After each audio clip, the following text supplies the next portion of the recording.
नमस्कार। आज हम आप सबके सामने दिल्ली महिला आयोग के पिछले 8 सालों के कामों का वर्णन रख रहे हैं। हम एक रिपोर्ट भी रिलीज करेंगे जिसमें हम आपको बताएंगे कि कैसे दिल्ली महिला आयोग ने पिछले 8 सालों में 1,70,000 से ज़्यादा कंप्लेंट्स के ऊपर कार्यवाही करी है। 500 से ज़्यादा रेकमेंडेशन सुझाव हमने दिल्ली पुलिस, दिल्ली सरकार और केंद्र सरकार को पिछले 8 सालों में दिए हैं। 60,000 से ज्यादा सेक्सुअल असॉल्ट सर्वाइवर्स की काउंसलिंग करी है दिल्ली महिला आयोग ने और 2 लाख हियरिंग्स में, कोर्ट हियरिंग्स में उनको हमारी लॉयर्स ने मदद करी है। 8,000 से ज्यादा विक्टिम कॉम्पनसेशन एप्लीकेशंस दिल्ली महिला आयोग के लॉयर्स ने अलग अलग सेक्सुअल असॉल्ट सर्वाइवर्स के लिए पिछले 8 सालों में मूव करी हैं कोर्ट्स के अंदर। 30,000 एफआईआर सेक्सुअल असॉल्ट और सेक्सुअल हैरेसमेंट के ऊपर दिल्ली महिला आयोग के द्वारा करवाई गई हैं दिल्ली पुलिस द्वारा। 41 लाख कॉल्स दिल्ली महिला आयोग की 181 हेल्पलाइन में रिसीव हुए हैं। हमने अटेंड करी हैं ये कॉल्स पिछले 8 सालों में।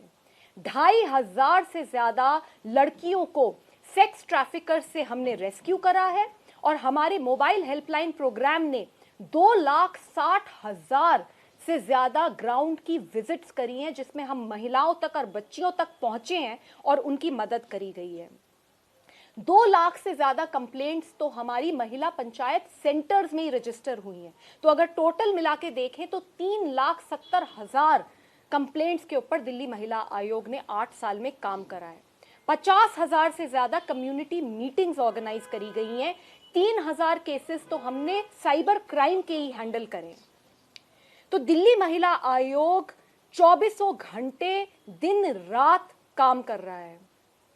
दिल्ली पुलिस को कई हजारों नोटिस करे हैं दिल्ली महिला आयोग ने और मैं बहुत गर्व से कहना चाहती हूं कि जब दिल्ली पुलिस फेल हो जाती है तब भी दिल्ली महिला आयोग काम करके एफआईआर भी दर्ज कराता है और अरेस्ट भी कराता है। चाहे अगर आप देखें तो अंजलि का केस देख लीजिए, सुल्लीबाई बुल्लीबाई देख लीजिए, ऐसे अनगिनत केसेस हैं जिसमें दिल्ली महिला आयोग की इंटरवेंशन के बाद ही एक्चुअली में काम हुआ, एफआईआर दर्ज हुई, अरेस्ट हुआ। एक 8 महीने की बच्ची के साथ दिल्ली में, देश की राजधानी में बर्बरता से बलात्कार करा गया था। उसके बाद दिल्ली महिला आयोग ने उस लड़की की बहुत मदद करी, लेकिन हम सिर्फ इस पे नहीं रुके। मैं अनशन पे बैठी, 10 दिन तक भूखी बैठी रही और उसके बाद केंद्र सरकार को देश में ये कानून बनाना पड़ा कि छोटे बच्चों के बलात्कारियों को फांसी की सजा दी जाएगी।